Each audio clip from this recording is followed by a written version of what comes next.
R- Romanos capítulo 2, ¿no?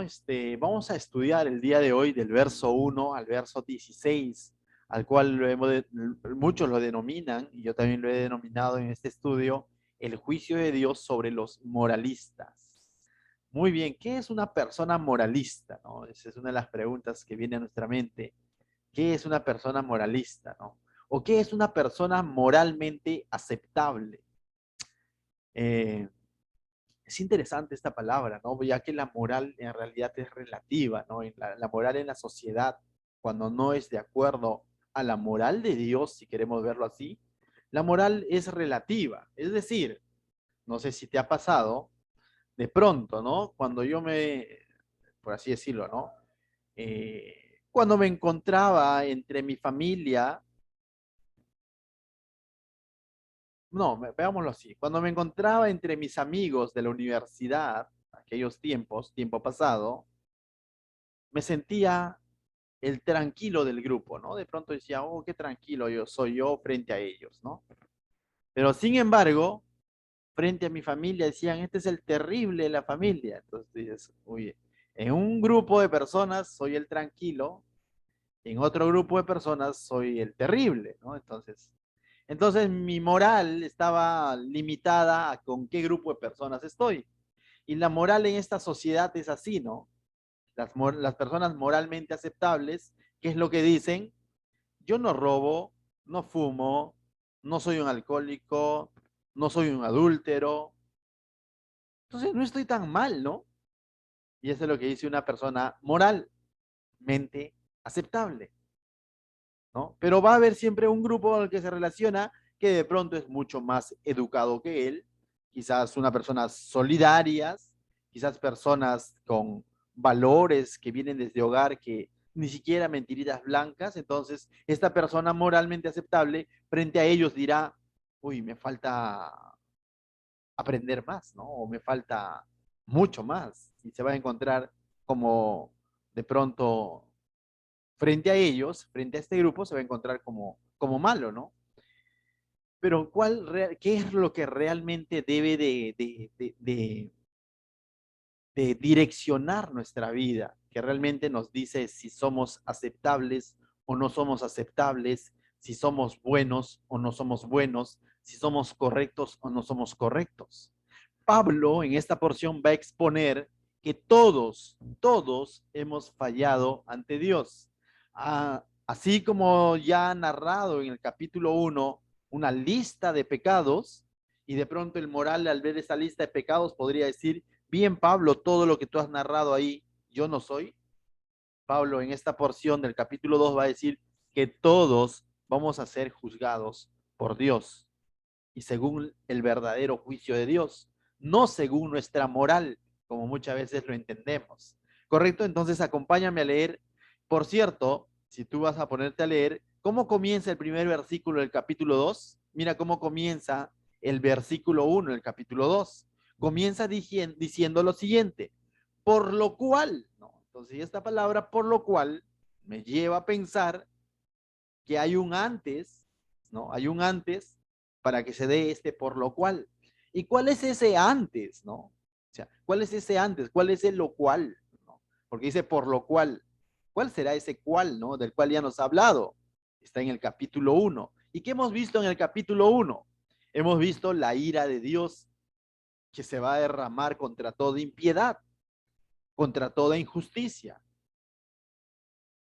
Hemos visto cómo el hombre que conociendo a Dios no le glorificó como a Dios, ni le dio gracias. Hemos visto que prefirió hacer sus propios dioses, ¿no? O simplemente la idolatría, o de la misma creación hizo su idolatría, ¿no? Para no estar sujeto al Creador. Eso hemos visto en el capítulo 1, del cual nos ha hablado Pablo. Dice, y también nos ha hablado que Dios se ha revelado desde la creación, de tal manera que no hay excusa para decir, yo no conozco de Dios. Eso es del cual nos ha hablado Pablo en el capítulo 1. Por eso el capítulo 2 va a decir, por lo cual, ¿no? Esta es una continuación de lo que viene diciendo Pablo. En el capítulo 1, en el verso 24, también hemos visto que dice, en el verso 24 dice, por lo cual también Dios los entregó a la inmundicia, a la concupiscencia de sus corazones. Hemos visto también en el verso 26, por esto Dios los entregó a sus pasiones vergonzosas. Verso 28, Dios los entregó a una mente reprobada. Y hasta este punto, tú dices, ¿a quién? A toda injusticia, a todo impío a los ojos de Dios. Y de pronto Pablo en el capítulo 1 nos da una lista, ¿no? Del 29 al 31, donde comienza a decir, estando atestados de toda injusticia, fornicación, perversidad, avaricia. Y de pronto tú ves al hombre moralista, a quien ahora se está dirigiendo en el capítulo 2, diciendo, fornicación, yo no soy fornicario, perversidad, pero si yo hago bien a los pobres, avaricia, si yo soy solidario, maldad, si aquí en el pueblo me conocen como el bueno del pueblo, lleno de envidia, yo no tengo envidia por nadie, muy por lo contrario, admiro a las personas educadas, homicidios, a quien he matado, dice el hombre moralista, ¿no? Contiendas, no suelo pelear, ¿no? Engañosos, no, no miento. Bueno, por ahí quizás una mentirita blanca, malignidades, murmuraciones. ¿Y cuándo hemos murmurado? Detractores, aborrecedores de Dios, soberbios, altivos, inventores de males, desobedientes a los padres, necios, desleales, sin afecto natural, implacables, sin misericordia. Y de pronto el hombre moralista dice, yo no soy eso. Pablo, ¿está bien lo que tú dices? Tienes razón, Pablo, lo que tú estás diciendo en el capítulo 1, pero yo no estoy en esa lista. De pronto viene eso al corazón o a la mente del hombre moralista. Y ahora Pablo por eso se va a dirigir al hombre moralista, al que creía que de pronto no practicaba ninguna de esas cosas. Lo mismo sucedió en los tiempos de Jesús, cuando de pronto los fariseos, los escribas, los maestros de la ley veían por debajo de los hombros al publicano, a la mujer adúltera, a la samaritana, y ellos creían que no, en ellos no había pecado. Pero vemos al Señor Jesús diciéndoles sepulcros blanqueados, generación de víboras. ¿Y esto qué nos indica? Que el Señor Jesús se equivocó, que el Señor Jesús de pronto está exagerando, o que el Señor Jesús veía lo interno del corazón de estos hombres moralistas de su época. Esto indica que el Señor Jesús pesaba los corazones. Entonces, de tal manera que cuando leemos esta lista en Romanos capítulo 1, esta lista de pecados, quizás nuestra primera reacción podrá ser, yo no soy eso. Pero Pablo ahora nos va a decir, por más moralista que tú te creas, has pecado igual que ellos y vas a ser juzgado no conforme tu moral, no porque eres menos malo, sino vas a ser juzgado conforme la verdad de Dios, el verdadero juicio de Dios. Y de eso nos va a hablar, mis hermanos, esta mañana. ¿Qué tal si lo leemos entonces? Verso 1 dice, por lo cual eres inexcusable. Yo, diría el otro, ¿no? Si tú, le va a decir Pablo. Oh, hombre, quien quiera que seas tú que juzgas. Y aquí Pablo dice, ¿no? Oye, hombre, tú que juzgas, tú que de pronto estás levantando el dedo acusador, hay tres dedos que te están apuntando a ti, le está diciendo. Tú que estás viendo la paja en el ojo de tu hermano diciendo, ellos, pero yo no, tú también le está diciendo, donde quiera que estés, o que quien quiera que seas tú que juzgas, también por lo cual eres inexcusable, porque tú también eres igual que ellos. Puesto, dice, mira, pues en lo que juzgas a otros, te condenas a ti mismo, porque tú que juzgas, haces lo mismo. Y Pablo aquí con la sabiduría, el Espíritu Santo le está escarbando el corazón de estas personas moralistas que se encontraban en Roma y que de pronto decían, sí, otras culturas, otras personas están depravadas, son injuriosos, son soberbios, son fornicarios, pero nosotros somos cultos. Había un sector de personas que eran cultos, que eran los consejeros del emperador, que creían que no estaban en esa lista. Y Pablo aquí está metiendo en un solo saco a todos. Está diciendo, tú que juzgas, por juzgar te condenas a ti mismo, porque al decir que lo que ellos están haciendo está mal, recuerda, tú también estás dentro de esos que hacen mal. Por lo tanto, te condenas a ti mismo. Cuando usa aquí la palabra juzgas, denota tú que condenas, también te condenas a ti mismo. ¿Te has dado cuenta que muchas veces el pecado en otra persona se ve más grande que en nuestra propia persona? Que si otro te miente, se ve como una traición, a que cuando tú mientes, bueno, es que le ponemos la excusa, es que yo lo hice por salir de apuro, es que lo mío fue mentirita blanca, es que yo tuve mis motivos. Todo ser humano tiende a justificarse o a presentar excusa.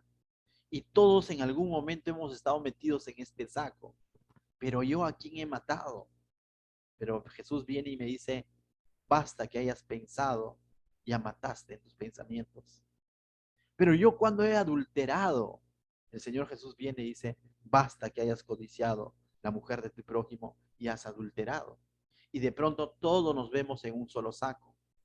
De la misma manera como el Señor Jesucristo metió a todos los fariseos en un mismo saco, todos necesitaban conocer a Cristo. Entonces, lo que Pablo nos está haciendo ver es de que todos somos responsables a Dios. Mira lo que dice el verso 2, ¿no? Verso 2 dice, mas sabemos que el juicio de Dios contra los que practican tales cosas es según verdad. Entonces le está diciendo que el juicio de Dios es justo. No es un juicio injusto. Dios no es que se esté equivocando. No es que Dios no sepa el pecado de las personas. Grande o chiquito, Dios lo sabe. Aún estas personas moralistas tenían pecado en lo profundo de su corazón. Egoísmo, envidia y todo lo demás. Y Dios lo sabe, está diciendo Pablo. Entonces el juicio de Dios es justo, mis hermanos. De pronto, cuando de pronto se tiene que ir por no creer en Cristo, un asesino al infierno, pero también esa abuelita buena que podemos tener, pero no cree en Cristo, también irá al mismo lugar. Y el ser humano podrá decir qué injusto que es, porque el otro cometió mayor pecado, pero a los ojos de Dios, pecado es pecado. Y hoy vamos a ver cuál es el pecado más grande que puede hacer el ser humano. El pecado más grande, Cristo vino por nuestro pecado. Hay un pecado puntual que el ser humano comete. Todo lo demás es consecuencia. No dice Cristo vino por el que mintió un poquito o el que mintió más. Él pagó por el pecado de todos. El Salmo 111, verso 7 dice, porque Jehová es justo y ama la justicia. Es una de las cosas que tenemos que entender como seres humanos, que el juicio de Dios es justo según su verdad, como lo ha dicho Pablo, ¿no? Hechos 17:31, Pablo cuando predicó en Atenas dijo lo siguiente, por cuanto ha establecido un día en el cual juzgará al mundo con justicia. Dios va a juzgar con justicia. ¿A quién? Al mundo, a todos. En ese mundo estamos todos y Dios va a ser 100% justo. No va a haber algo que de pronto se la hice al Señor. No va a haber eso. Él va a ser 100% justo. Y eso le está diciendo Pablo a quién? A los moralistas, a los que veían de reojo a todo lo que ha escrito el capítulo 1 y pensaban que ellos no eran pecadores. Y Pablo le está diciendo, todos, tú estás dentro de ellos. Tú que levantas el dedo acusador, hay 3 dedos que te están apuntando, le dijo Pablo. Verso 3 dice, y piensas esto, dice, oh hombre, tú que juzgas a los que tal hacen y haces lo mismo, que tú escaparás del juicio de Dios. Y le dice, ¿piensas que vas a escapar del juicio de Dios porque crees en tu moral que has pecado menos, que no eres tan malo? Y eso está diciendo Pablo, le está haciendo la pregunta. Entonces, está dentro del mismo saco. Mateo 12, del 34 al 37, nos habla de nuestro Señor Jesucristo también confrontando a esas personas que se creían moralmente mejores que otros. Y el Señor Jesús fue duro, fue frontal con aquel tipo de personas que pensaban que en ellos no había pecado, que ellos eran los maestros de la ley y que por ser maestros de la ley, ya pues no, eran mejores que la adúltera, mejores que la samaritana, mejores que el publicano, mejores que Saqueo. Y Jesús en Mateo 12, mira lo que le dice. Generación de víboras, ¿cómo podéis hablar lo bueno siendo malos? Porque de la abundancia del corazón habla la boca. El hombre bueno del buen tesoro de su corazón saca cosas buenas. El hombre malo del mal tesoro saca cosas malas. Mas yo os digo que de toda palabra ociosa que hablen los hombres, de ella darán cuenta en el día del juicio. Porque tus palabras serán justificado y tus palabras serán condenado. Digo, porque por tus palabras serás justificado y por tus palabras serás condenado. Finalmente Jesús apela al corazón, al interior de estas personas que aparentemente eran mucho más moralistas que las demás personas del pueblo. Pero Jesús les está diciendo generación de víboras. ¿Y sabes qué significa generación de víboras? ¿Alguien sabrá?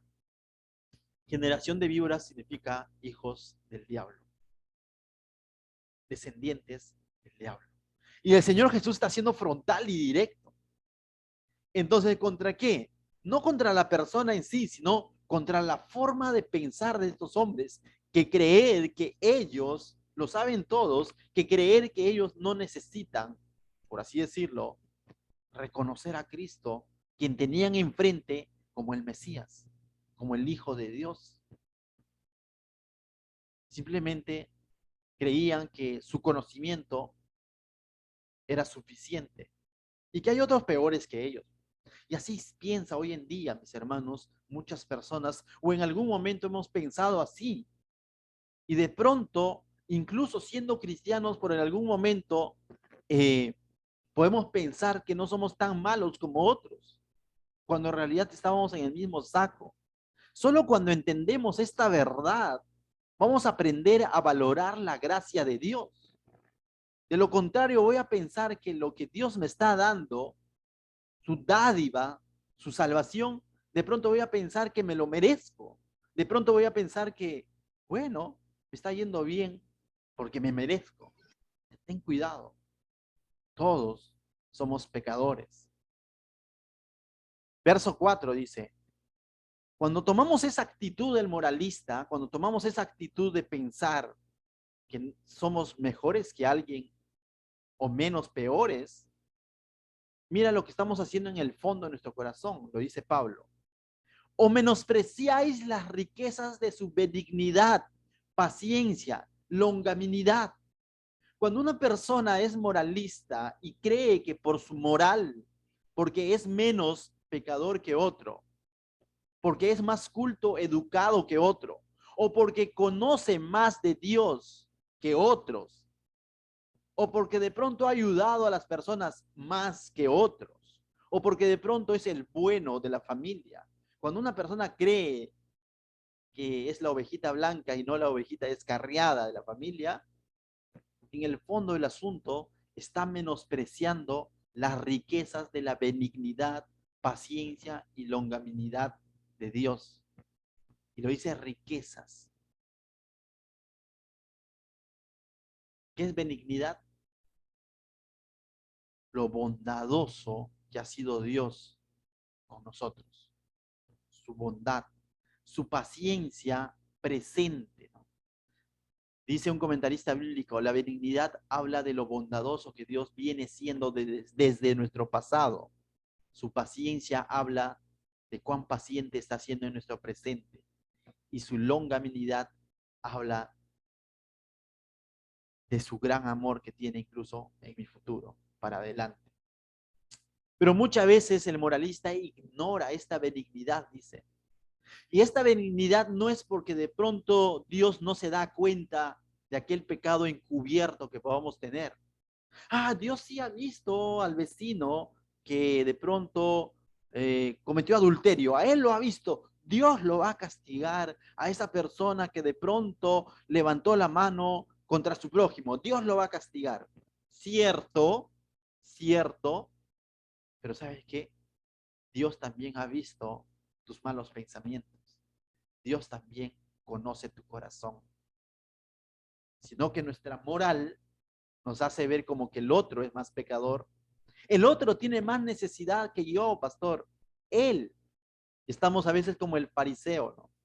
Orando con nosotros mismos, diciendo, Señor, este publicano ha hecho esto, esto, esto, aquello, pero yo que he sido fiel con mis... Entro todos los días al Zoom, Señor. Por lo tanto, concede mi petición. What? Dice el Señor. No, ten cuidado. No menosprecies que es por su benignidad, por su paciencia, por su longanimidad. Dice, al hombre moralista le dice Pablo, ignorando que su benignidad te guía al arrepentimiento. Finalmente lo que está diciendo es que no menosprecies el hecho de que Dios esté reteniendo su castigo. ¿Me dejo entender? No menosprecies ese hecho de que de pronto no te ha caído un rayo, como decimos, ¿no? No menosprecies, porque va a llegar el día en que se va a revelar su ira, del cual nos ha hablado el capítulo 1. Va a llegar ese día, del cual nos habla Apocalipsis. Entonces, mis hermanos, cuando estudiamos estos pasajes, podemos decir, Señor, ciertamente eres benigno, ciertamente no me has desechado. Y cuando un no creyente escucha estas palabras,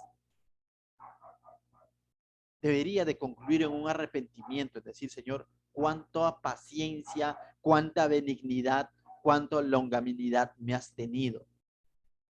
Segunda de Pedro 3:9, mira lo que dice. El Señor dice, no retarda su promesa, según algunos la tienen por tardanza, sino que es paciente para con nosotros, no queriendo que ninguno perezca, sino que todos procedan al arrepentimiento. Y si el juicio de Dios aún no se ha dado, es porque está demandando que todos procedamos al arrepentimiento. Y si tú ya has procedido al arrepentimiento, si eso ya ocurrió en tu vida, qué bueno.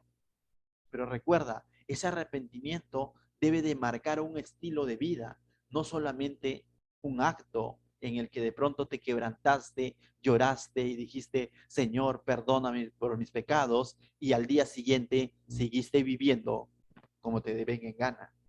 Eso no es arrepentimiento. Arrepentimiento es giro de 180 grados, cambio de manera de pensar y de actuar y de vivir. Eso es arrepentimiento. No es que la benignidad de Dios me lleva al quebrantamiento, al remordimiento, y me sentí mal ese día y al día siguiente sigo haciendo con mi vida lo que me plazca. Si es a ese arrepentimiento que me ha llevado, no he entendido la benignidad de Dios, no he entendido su paciencia, no he entendido sus riquezas. Pero si es un arrepentimiento que me ha llevado a una transformación de vida, a vivir buscando y dependiendo de Dios, ese es un indicio de un verdadero arrepentimiento que convierte las vidas. Si ese arrepentimiento me ha llevado a dejar de hacer lo que antes hacía, y no solamente a dejar de hacer lo que antes hacía y estaba mal a los ojos de Dios, sino me está llevando ahora a hacer lo que Dios quiere que yo haga. Ese es arrepentimiento. No solamente es abstención a dejar de hacer lo malo, sino arrepentimiento es seguir caminando, pero en dirección contraria. Seguir caminando en los caminos de Dios, haciendo lo que ahora a Él le agrada. A eso la Biblia más adelante lo va a llamar buenas obras. Esas son las buenas obras. Caminar en lo que Dios ha planificado para mí.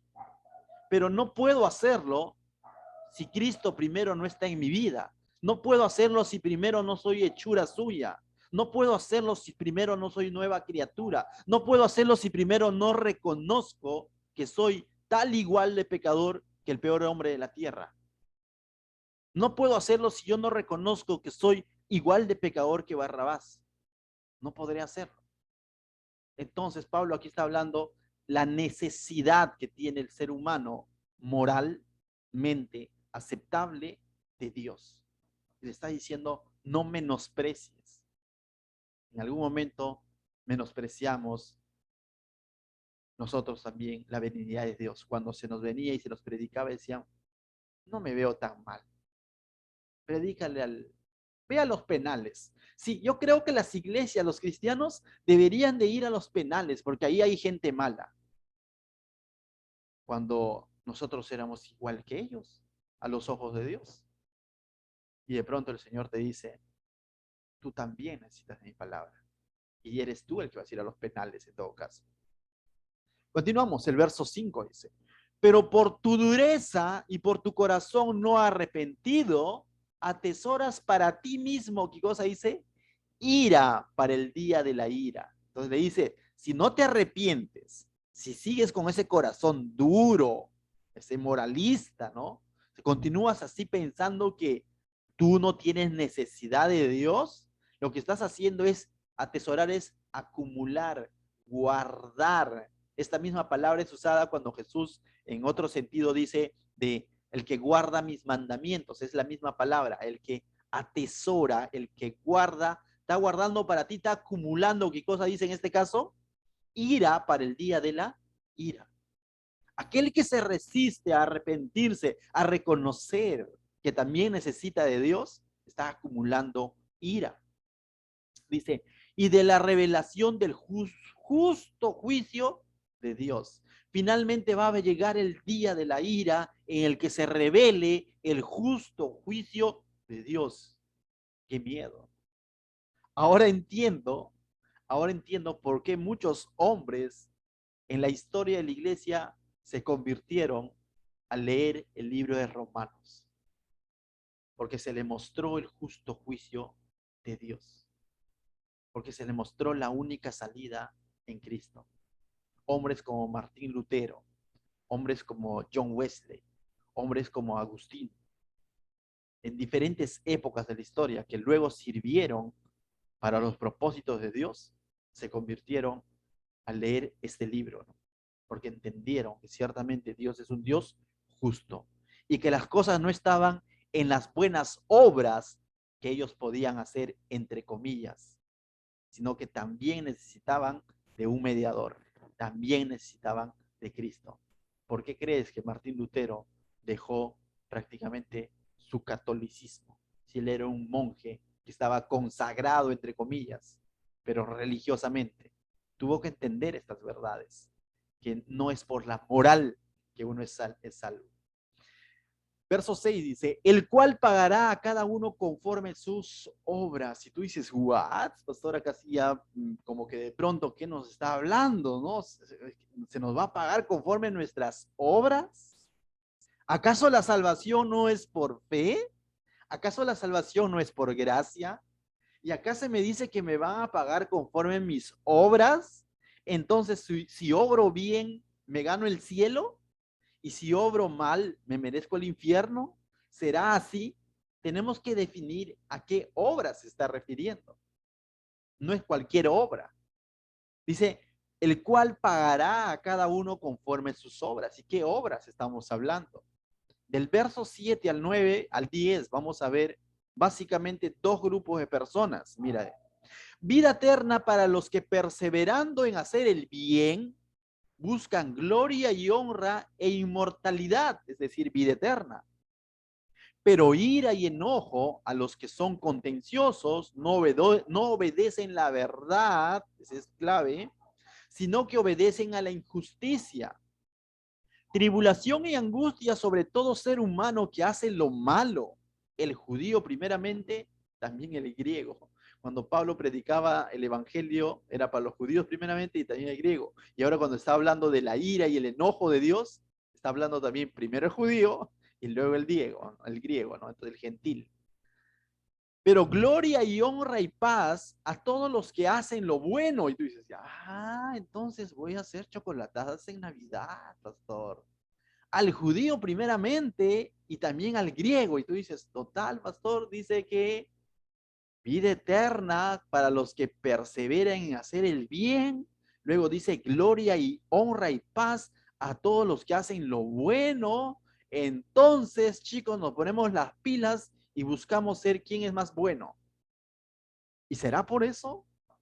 Este pasaje, que si lo leyéramos fuera de contexto, podríamos concluir que de pronto Dios va a juzgar conforme nuestras obras, ¿no? Y conforme a que si fue bueno o fui malo. Y de pronto entonces depende de mí. Pero este pasaje tenemos que entenderlo a la luz de toda la Biblia. ¿Qué nos muestra toda la Biblia? No sé, ¿qué nos muestra Jesús en los evangelios? Entonces nos dará claridad para entender a qué se está refiriendo Pablo. Ya que Pablo ha dicho en el capítulo 1 que no hay quien haga el bien, que ni hay un solo justo. Entonces, ¿cómo puede decir ahora que los que perseveran haciendo lo bueno, o los que perseverando en el bien hacer, ellos recibirán gloria y honra, vida eterna? Si Pablo mismo nos ha dicho que no hay quien haga lo bueno, que no hay ni un justo. Entonces tú dices, Pablo, tú nos estás diciendo algo ideal, porque no hay quien haga lo bueno, pero ahora nos dices que quien haga lo bueno tendrá gloria y honra de Dios. ¿Cómo es esto? Vayamos rápidamente al Evangelio de Juan, capítulo 6, ¿les parece? Y vamos a ver cómo es que el Señor Jesús va a aclararnos un poco lo que estaba diciendo Pablo en esta parte de Romanos. Y luego vamos a volver a Romanos. Juan, capítulo 6, verso 27, dice lo siguiente. Trabajad no por comida que perece, sino por la comida que a vida eterna permanece. Oye, tengo que trabajar por comida que vida eterna permanece. Ah, entonces esas son mis fuerzas, la cual el Hijo del Hombre os dará, porque a este señaló Dios el Padre. Entonces le dijeron, la pregunta que todos haríamos, ¿no? ¿Qué debemos de hacer para poner en práctica las obras de Dios? Entonces dice, ¿en qué trabajamos? ¿En qué trabajamos, Jesús, para tener esa comida de vida eterna? Y Jesús respondió, el verso 29 dice, respondió Jesús y les dijo, esta es la obra. Lo volvemos a leer ya. Dijo, ¿estas son las obras? No, no, no. ¿Qué dice? Esta es la obra de Dios, que creáis en el que ha enviado. Si vamos a decir entonces que de pronto hay algo en el que tenemos que obrar, si queremos llamarlo así, esa obra es la fe en a quien Él ha enviado, es la fe en Jesucristo. Esta es la obra de Dios, que creáis en el que Él ha enviado. ¿Qué es lo que tiene que ser el ser humano? Creer en el que justifica realmente. Rendirse a su obrar, a sus buenas obras, entre comillas, porque son como trapos de inmundicia. A renunciar a sus frustrados intentos de moralidad para alcanzar el favor de Dios y acudir al único que justifica, que es el que Dios ha enviado. Porque por gracia sois salvos por medio de la fe. Y esto no es de vosotros, pues es un don de Dios. Esa es la obra a la que se está refiriendo, de que creamos en Jesucristo. Y el creer en Jesucristo va a ocasionar todo lo demás. Pero no puedo hacer buenas obras que me justifiquen, entre comillas, si yo no estoy en Cristo, sino que estas buenas obras serán evidencia, resultado de la obra de Cristo en la cruz y de que he depositado mi fe en la obra preciosa de Jesucristo. Juan 21, mira lo que nos dice, Juan capítulo 21, verso 31, nuevamente nuestro Señor Jesús. Dice, pero esta se ha escrito para que creáis en Jesucristo, es el Cristo, para que creáis que Jesús es el Cristo, el Hijo de Dios, y para que creyendo tengáis vida eterna. ¿Qué es lo que nos lleva a tener vida eterna? No es cualquier obra, sino esa obra del cual él ha hablado en Juan 6, creer en Jesucristo. Dice, para que creáis que Jesús es el Cristo, el Hijo de Dios, para que creyendo tengáis vida eterna en su nombre. Entonces, mis hermanos, a esto se está refiriendo,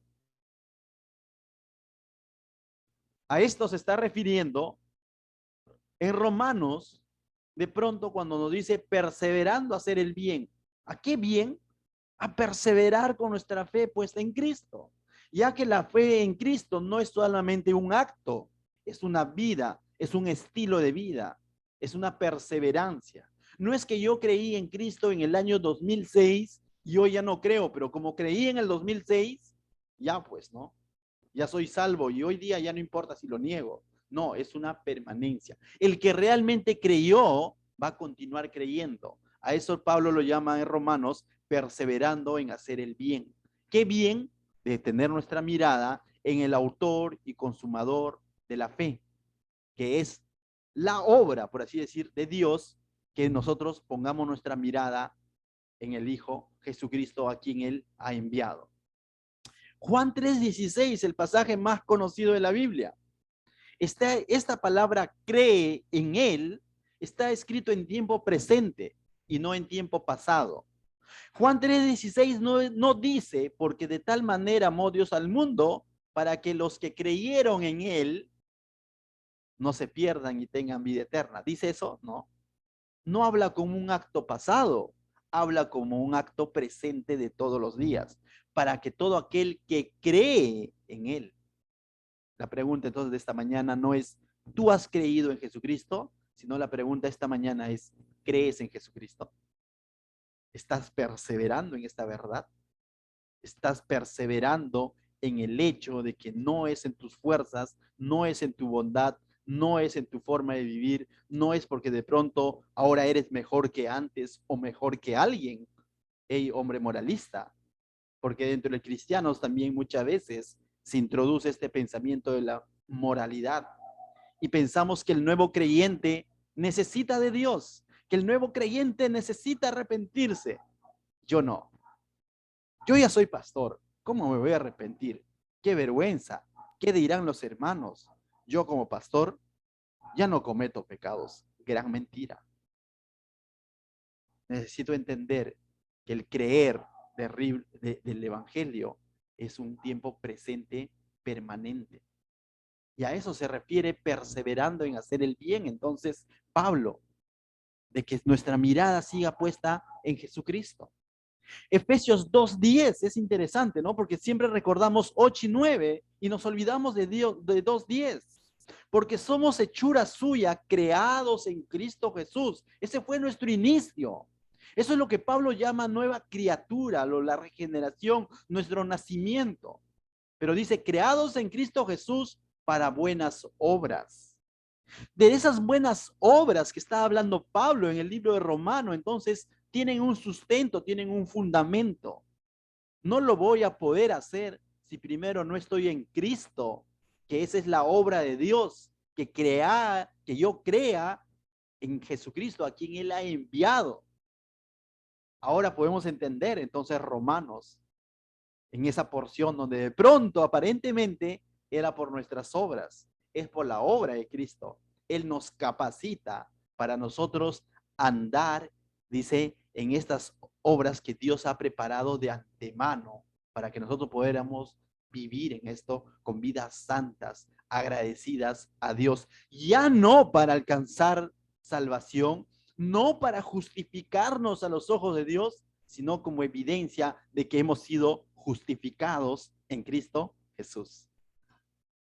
Verso 8 dice, pero la ira y el enojo a los que son contenciosos y no obedecen a la verdad. ¿Y te das cuenta? En el verso 8 nos decía, mientras que así como estamos entendiendo que los que han depositado su fe en Cristo, y esta es la obra que Dios ha establecido, la fe en Jesucristo, y que esto debe de evidenciarse con buenas obras, del cual nos habla el libro de Efesios, en el que debemos de andar, pero también va a haber un grupo que contenciosos no obedecen, dice. a la verdad. Y entonces, ¿a qué se refiere? Si entendemos que la buena obra del cual está hablando Pablo, por el cual vamos a ser juzgados, es creer en Cristo, entonces, ¿cuál es aquello que de pronto hace que la ira y el enojo de Dios venga sobre nosotros? Es el mismo verso 8 lo responde, son contenciosos y no obedecen a la verdad. Esto es rechazo del evangelio, rechazo de Jesucristo.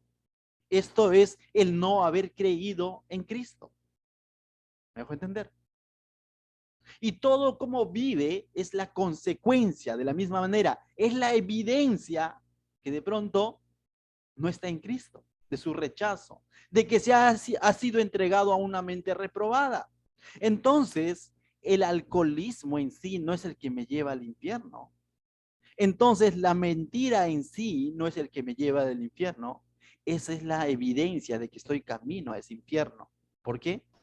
Porque ha sucedido algo. Si no he creído en Cristo, ¿qué he hecho? He rechazado a Cristo. Es una de a dos. Y en eso se basa el justo juicio de Dios. En eso se basa este justo juicio conforme la verdad de Dios. No tanto en que van a poner en una balanza tus obras buenas y tus obras malas y vamos a ver hacia dónde se inclina la balanza, sino el justo juicio de Dios simplemente va a ser, la pregunta será, ¿creíste o no creíste? Si creíste, habrá evidencias en tu vida que el Espíritu Santo va a reflejar en transformaciones de tu vida. Y si no creíste, también habrá evidencias. Y ahí está la lista de Romanos capítulo 1. También habrá evidencia si no creíste.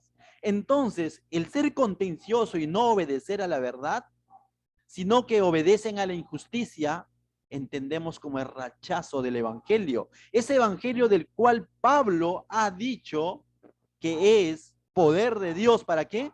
Para salvación. Entonces, querido amigo, querido hermano, que tú estás frente aquí, si tú has obedecido al evangelio, bien. Pero si no has creído en el evangelio, chicharrón allá en el infierno. La ira de Dios vendrá y así de claro es. Juan 3:18, de que muchos no lo mencionan, dice lo siguiente: el que en él cree no es condenado. Ah, claro, pastor, eso me ha dicho Juan 3:16, también me dice, no se pierde si no tiene vida eterna. Pero mira, pero el que no cree ya ha sido condenado porque no ha creído en el nombre del unigénito Hijo de Dios. No dice que ha sido condenado por alcohólico, no dice que ha sido condenado por ladrón, sino porque no ha creído. Todos tenemos la misma oportunidad hoy en día de escuchar este mismo evangelio, que para algunos va a ser de salvación y para otros va a ser de condenación, pero no porque no tenga poder para salvarlos, sino simplemente porque el ser humano lo rechaza, simplemente porque el ser humano prefiere no creer. Verso 12 dice lo siguiente, no, 11. Porque no hay acepción de personas para con Dios. Finalmente Dios va a juzgar a todos. No va a haber engreídos para Dios. Todos vamos a ser pasados por un mismo filtro. ¿Creíste, Adelí, o no creíste? ¿Creíste, Keila, o no creíste? Nada más. Si creíste, se va a tener que manifestar, por los frutos lo conoceréis. No porque levantó la mano, ni siquiera porque fue y se bautizó, sino por los frutos, que Dios es el que verá finalmente. Y si no creyó, de la misma manera. Por más moral que se crea y piense que es, si no creyó, también habrá evidencias y su moralidad no servirá de nada. Y eso está diciendo Pablo en esta carta. Verso 12 dice, porque todos los que sin ley han pecado, sin ley también parecerán. Y todos los que bajo la ley han pecado, por la ley serán juzgados. En otras palabras, Pablo está diciendo, con ley o sin ley, todos van a ser juzgados. Y tú dices, qué injusto, pastor. Porque los que han pecado con ley, bueno, ellos sabían, bueno, pero los que han pecado sin ley no sabían. Mira lo que dice Pablo. Porque no son los oidores de la ley los justos ante Dios. no bastaba con oír la ley, sino con creerla y obedecerla. Si no, los hacedores de la ley serán justificados. Pero para poder yo hacer la ley, para poder cumplir la ley, para poder anhelar vivir bajo la ley, necesito entender y creer en esta ley, que finalmente, como dice el libro de Romanos 3:20, que lo vamos a ver más adelante, dice lo siguiente: ya que por las obras de la ley, esto es claro, ningún ser humano será justificado delante de él. ¿Cómo? Ya que por las obras de la ley ningún ser humano será justificado delante de él, porque por medio de la ley es el conocimiento del pecado. ¿Y qué es lo que hace la ley de Dios? La ley de Dios, Pablo en su carta a Gálatas dice que es un ayo que nos lleva a Cristo. La ley lo que hace es evidenciar la santidad de Dios. La ley lo que hace es evidenciar nuestra incompetencia de tal manera que nos lleva a anhelar y de creer en la gracia y misericordia de Dios. La ley como tal no salva. La ley evidencia mi incompetencia, que finalmente ocasiona en el ser humano el hecho de decir, necesito de tu gracia, necesito de tu misericordia, y en los tiempos antiguos necesito del Mesías. Esa es la ley, mis hermanos. La ley como tal no salva. Es decir, es equivalente a decir hoy en día, yo soy salvo porque voy a la iglesia. Yo soy salvo porque oro todos los días. Eso es bueno, pero eso no salva. ¿Te has dado cuenta? ¿O salva? La oración salva, el congregarte salva, eso no salva. Sino que cuando yo he entendido que no voy a poder tener esta relación genuina con Dios, no voy a tener el verdadero sentido de congregarme, de leer la Biblia, de orar, si primero no creo en Jesucristo, si primero no reconozco mi bancarrota espiritual y que en mis fuerzas no puedo arrepentirme. Cuando yo comprendo esto, entonces, mis hermanos, voy a creer en Jesucristo. Y Jesucristo ocasionará todas estas cosas en mi vida. Pero estas cosas como tal no salvan. La fe en Cristo salva. Mismo Abraham dice que por la fe ha sido justificado y la fe de Abraham fue contado por justicia. Pero fue una fe que lo llevó a la obediencia y no al revés. Porque la fe, vuelvo a decirlo, en el Antiguo Testamento es una sola palabra con la obediencia.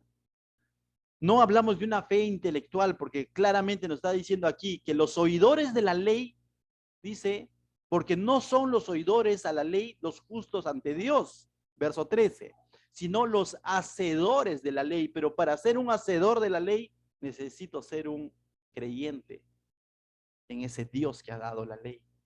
Necesito apelar a él. Y todo eso es lo que hacían los holocaustos, los sacrificios que venimos estudiando en el libro de Levíticos. Nos llevaban a Cristo, nos llevaban a Dios en todo sentido, o al Mesías, ¿no? Porque ahí no conocían a Jesús, pero nos llevaban a la esperanza de ser justificados, no en nuestro hacer. Verso 14 y 15 dice, porque cuando los gentiles que no tienen ley hacen por naturaleza lo que es de la ley, dice, estos, aunque no tengan ley, son ley para sí mismos. Y tú dices, ¿cómo? Claro, porque de pronto el moralista podría decir, bueno,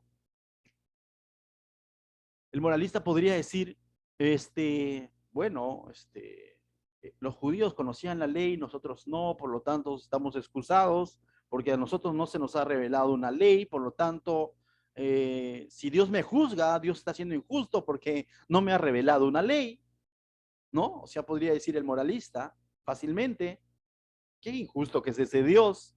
Y Pablo le responde, dice, porque cuando los gentiles que no tienen ley, hacen por naturaleza lo que es de la ley. Estos, aunque no tengan ley, son ley para sí mismos, mostrando la obra de la ley escrita en sus corazones. Y le pregunto, ¿quién los escribió? ¿Quién los creó a su imagen y semejanza? Pablo ya nos ha enseñado que todo ser humano tiene una conciencia dentro de él que habla de un creador, que la creación misma ha revelado a este creador. De tal manera ellos también van a ser juzgados. Y finalmente dice, Dios va a juzgar conforme su verdad. Esa verdad de Dios nosotros no la conocemos del todo. ¿Cómo es que Dios trata con estas personas? Porque de pronto viene uno aquí y un Ashaninka y los incas y tantas cosas que podríamos cuestionar. Cuando nos dice, verso 15, mostrando la obra de la ley escrita en sus corazones, dando testimonio su conciencia y acusándoles o defendiéndoles sus razonamientos. Deja eso, como dice, en las cosas del Señor. Pero sabes algo, te puedo asegurar, que el juicio de Dios va a ser justo. No habrá quien diga, qué injusto están haciendo conmigo. No, el juicio de Dios va a ser justo. Verso 16, y con eso terminamos, mis hermanos, dice, en el día en que Dios juzgará por Jesucristo. Oh, Dios juzgará por quién?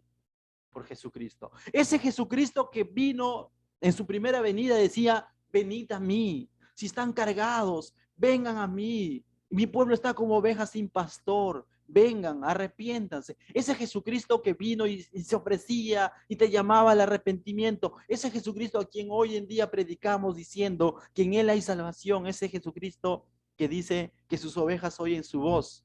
Pero también la Biblia nos dice que Él va a juzgar. Y Pablo está diciendo, Dios juzgará por Jesucristo los secretos de los hombres conforme a mi evangelio. Y tú dices, ¿cómo, Pablo? ¿Tu evangelio? Perdón. ¿What? Es el evangelio de Jesús. Pablo lo ha hecho propio este evangelio. Pablo ha creído en este evangelio. En ese sentido está diciendo mi evangelio. Ese evangelio del cual ha dicho que tiene poder, que es poder de Dios, ¿para qué? Para salvación. Ese evangelio que tiene como personaje principal a Cristo.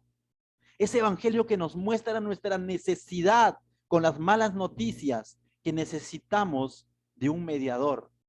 Es decir, nos muestra a Cristo. Ese mismo evangelio que nos habla de que en Cristo hay garantía, hay vida eterna. Ese evangelio. Conforme a ese evangelio vamos a ser juzgados, hermanos. Hice la pregunta hace un momento, dije, cuando Dios juzgue, no te va a decir cuántas veces de pronto tú robaste, sino dirá, ¿creíste o no creíste? Y si creíste, estará el Santo Espíritu de Dios evidenciando las transformaciones en tu vida, esa nueva criatura. Y si fue un creer intelectual, simplemente tu corazón será pesado y dirás, tú decías que creías. Tú creías que porque ibas a la iglesia eras salvo, pero no hubo una transformación en tu vida. Seguiste haciendo lo que antes hacías. Seguiste pensando como antes vivías. Por tanto, no hubo un arrepentimiento. Te autoengañaste. Hello. Y muchos se enterarán y dirán, qué necio fui. Pensé que le estaba sacando la vuelta a Dios, cuando en realidad me estaba sacando la vuelta a mí mismo. Entonces, mis hermanos, yo les invoco que tu creer en Jesucristo sea un creer real, un creer que permanece, un creer presente, no pasado. Juan 3:16 no dice para el que creyó, sino dice para el que cree. Lo pasado, pasado. De aquí en adelante cuenta cómo estás hoy con tu Señor.